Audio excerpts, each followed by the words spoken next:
Cuma kalau dari segi berkarya, sebenarnya ini kan ibaratnya justru nggak ada panggung, justru seniman atau musisi saatnya dia bisa ngapain dan bebas ngapain aja kan.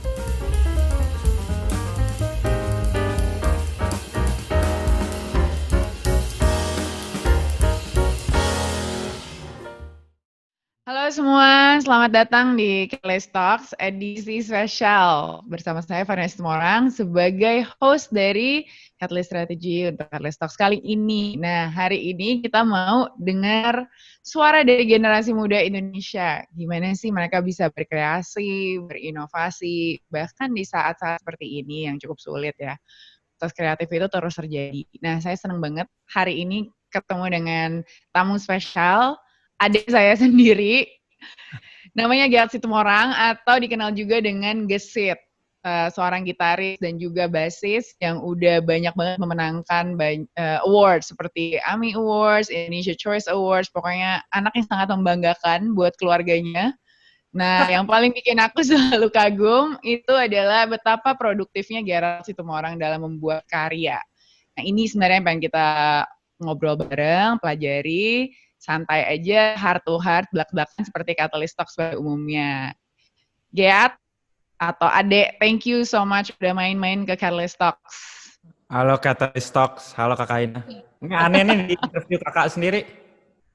Aneh ya, rasanya aneh. Ini baru pertama kali juga aku rasa buat kita semua. Nah, ini manggilnya D aja ya, seperti biasa ya kita ya kalau ngobrol kita. Oke. Langsung aja, aku pengen ngobrol-ngobrol soal proses kreatif gitu ya, terutama di masa yang seperti ini. Pastinya kan berapa bulan terakhir ini pekerjaan sebagai seorang musisi itu kan berubah banget. Kamu bisa ceritain dulu nggak, kayak gimana sih sekarang gitu prosesnya atau pekerjaan kamu tuh apa berubahnya gitu? Ya, nah ini perihal pandemi, sebenarnya apa yang aku lakukan dari sebelum pandemi dan pada saat pandemi terjadi sebenarnya rada mirip dan sama sih. Karena emang dari dulu kan aku di rumah kan ngerjain album, ngerjain lagu gitu. Dan pada saat pandemi kayak gitu juga gitu, nggak ada perubahan. Cuma kan kalau musisi rata-rata kan uh, paling banyak dapat penghasilan dari panggung kan gitu kan. Kalau misalkan apalagi band yang sering manggung gitu, atau musisi yang sering manggung, penyanyi yang sering manggung dan segala macam. Jadi mungkin bedanya di ya kalau bisa diomongin ya dari penghasilan kayak gitu. Tapi mulai tengah-tengah sekarang pandemi lagi berjalan kan udah mulai ada tuh konser online streaming lah, konser yang virtual concert atau masterclass online segala macam itu kan mulai udah berjalan gitu. Jadi itu misalkan musisi bisa dapat penghasilan dari situ. Cuma kalau dari segi berkarya sebenarnya ini kan ibaratnya justru nggak ada panggung, justru seniman atau musisi saatnya dia bisa ngapain dan bebas ngapain aja kan gitu. Nah cuma trikinya keadaannya sekarang kan ibaratnya lagi survival mode kan. Jadi maksudnya kan kita juga harus mikirin kita dapat uangnya kayak gimana ya. Tapi kita juga kalau aku biasa emang udah kebetulan udah sering bikin lagu gitu di rumah sendiri, bikin album segala macam. Cuma sekarang gimana juga tetap dapat penghasilan yang ibaratnya kita bisa dapat penghasilan tersebut dari manggung rata-rata besarnya. Tapi juga tetap bisa itu. Jadi kan yang tricky kan soalnya kan netralin otaknya itu sih Kak. Ngerti gak sih? Kayak antara balance antara ya lagi survival mode iya, tapi ini kita waktunya lagi free, kita bisa ngapa-ngapain. Jadi kalau aku apa ya? Mungkin aku awal pandemi sih banyak banget nulis lagu gitu. Hampir tiap hari nulis lagu awal-awal pandemi. Cuma sekarang lagi tengah-tengah mungkin lagi rada-rada lagi main game gitu. Mungkin kalau sering kayak gitu juga kan over juga kan. Jadi lagi cari balance yang pas gitu. Walaupun sekarang kayak Bara sendiri udah mulai sering ada manggung-manggung online dan segala macem kayak gitu-gitu sih. Oke. Nah, kalau misalnya itu Bara Suara band kamu tuh kalau misalnya bedanya di awal pandemi sama sekarang tuh ada perbedaan ya dengan kamu bilang kayak ada virtual concert segala macam itu lebih banyak lagi sekarang performance-nya.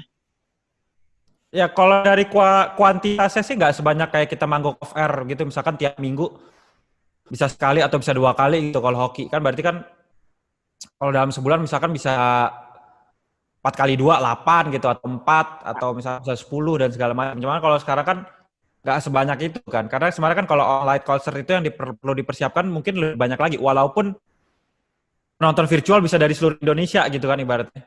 Jadinya kan ya buat brand dan segala macam mungkin bisa keuntungan buat mereka gitu. Cuma kalau kita sendiri sebagai band tetap akan beda kan feel dan energinya gitu, nggak ada penonton langsung dan interaksi langsung dengan penonton dan segala macam gitu. Walaupun Yeah. kalau aku pribadi sih, kalau ngeband ya emang fokus utamanya sama temen sendiri gitu, maksudnya sama temen bandnya sendiri gitu kan. Walaupun tapi energi dari pendengar atau penonton tidak bisa bohong, sangat berpengaruh terhadap segala macam yang terjadi di panggung kan, kayak gitu. Dan itu kan yang kadang rada hilang gitu. Tapi kalau perihal dari jumlah manggung dan segala macam ya bersyukurnya kayak Bara ada beberapa gitu kan. Maksudnya ada beberapa kita manggung sama brand mana kayak gitu kan. Oke. Nah, apa sih skill yang tiba-tiba harus kamu pelajari di beberapa bulan terakhir ini yang mungkin sebelum-sebelumnya nggak terlalu relevan dan sekarang tiba-tiba kamu harus belajar gitu. Itu apa tuh misalnya? Ya sebenarnya sesimpel, ya ini bukan dari aku pribadi sih, aku udah ngeliat dari teman-teman aku karena aku belum bikin. Biasanya kan musisi nggak semuanya ngajar gitu, musisi nggak semuanya sering menjadi edukator kan, karena kan memang kadang ada yang musisi fokus sebagai performer doang, ada yang sebagai songwriter doang dan segala macam. Cuma dengan keadaan begini, kayak seniman atau musisi kan mesti pinter kan, ya itu tadi yang aku bilang untuk trik gimana kita tetap dapat penghasilan segala macam, dan paling masuk akal salah satunya banyak musisi yang bikin kelas gitu, maksudnya ngajar main bass, ngajar main gitar, walaupun aku sendiri belum melakukan itu selama pandemi ya, mungkin sebelum-sebelumnya udah pernah secara langsung sama musisi langsung gitu, tapi kalau online aku belum. Tapi teman-temanku misalkan kayak contoh kayak teman dekat aku sendiri si Marco gitu, dia kan emang terkenal produser kan, dia juga jarang yang ngajar dan segala macam. Cuma dengan keadaan pandemi ya untuk bertahan hidup dan segala macam, untuk penghasilan tambahan, ya dia buka masterclass. Tapi untuk masterclass producing, karena dia kan produser Raisa, produser ini, produser Afgan. Ya dia jadi buka kelas produksi, itu kan sebelum pandemi jarang terjadi kan kayak gitu kan gitu. Atau misalkan kayak orang lain gitu. Ya kemarin gitu misalnya si Kunto Aji bikin virtual concert gitu. Dengan konsepnya dia, dengan keroncong, albumnya dia dikeroncongin gitu si Kunto Aji. Jadi bikin virtual concert, bikin penyungguhan yang pas gitu. Walaupun rata-rata virtual concert sekarang pre-recorded ya. Jadi udah direkam dulu, abis itu baru disuguhin di platformnya gitu. Jadi kan kayak cari idea yang menarik gitu kan. Atau misalkan kalau yang rada gila dan lumayan visioner ya Mas Indra sama Mas Bujana. Dia emang live stream beneran, satu dari Bali, satu dari Jakarta. Cuma audionya nggak latency dan itu beneran live, nggak pre-recorded. Itu kan kayak dia dapat cari nyara kuliknya biar nggak latency, biar nggak audio yang nggak telat, videonya juga sync.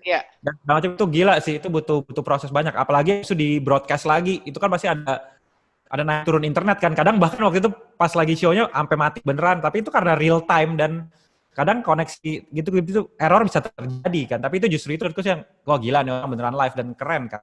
Nah itu maksudku yang trik-trik musisi mesti pinter cara dapat penghasilannya, cara balancing untuk produktivitasnya dan segala macam, dan biar otaknya nggak gila juga ibaratnya.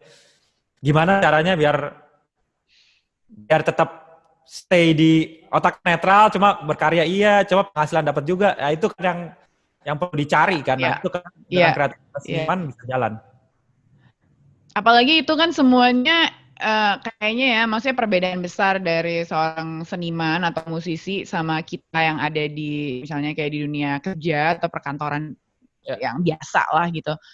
Itu kan biasanya kan secara tim atau secara grup, organisasi kita ada strategi besar, perencanaan dan segala macam. Kalau musisi itu kan kayak lebih ke individu banget kan, kayak kamu harus bisa mengatur diri sendiri untuk ngebalance semua itu tanpa ada yang bantu atau nyuruh atau mengorganize gitu mungkin ya. Jadi itu mungkin perbedaan yang beda banget, sementara kamu juga harus berkreasi kan. Jadi you have to self-manage plus berkreasi juga gitu kan.